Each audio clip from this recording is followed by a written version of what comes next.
radio27.be, bien entendu.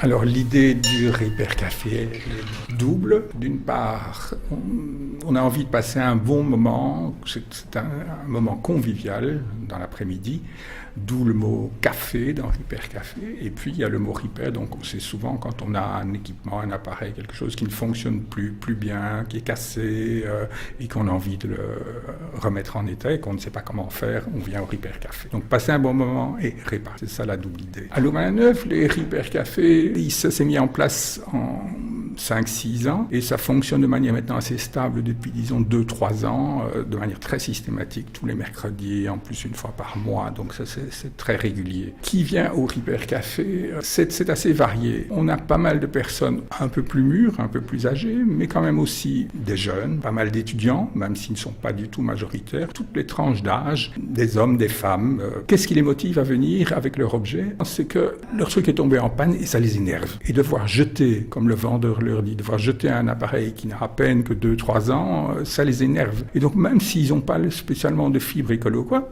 ils viennent parce qu'ils n'ont pas envie, comme ça, de but en blanc, de jeter. Certains aussi ont envie de voir comment fonctionne leur équipement, etc. Et donc pour eux, c'est une découverte de comment ça fonctionne et ils reprennent un petit peu conscience de ce qu'il y a dans leur appareil et qui les intéresse beaucoup, singulièrement les femmes d'ailleurs. Chez nous, il faut vraiment, ça fait un petit peu partie du contrat, on n'est pas un service de réparation gratuit. On ne dépose pas son appareil en disant je reviens dans un quart d'heure quand c'est réparé. Non, on vient et on répare, on met la main à la pâte, on s'occupe, on gère sa réparation. Nous, on est là pour les aider autant que nécessaire, mais ça doit vraiment être ça l'objectif, que les gens s'approprient aussi la réparation. Et certains, même certaines, en arrivent par après à réparer eux-mêmes de manière plus autonome. C'est d'autres équipements analogues, donc c'est vraiment intéressant de ce point de vue-là. Les bénévoles, donc ceux qui font les aides aux réparations, c'est quand même pour l'essentiel des personnes plutôt âgées, plutôt des retraités.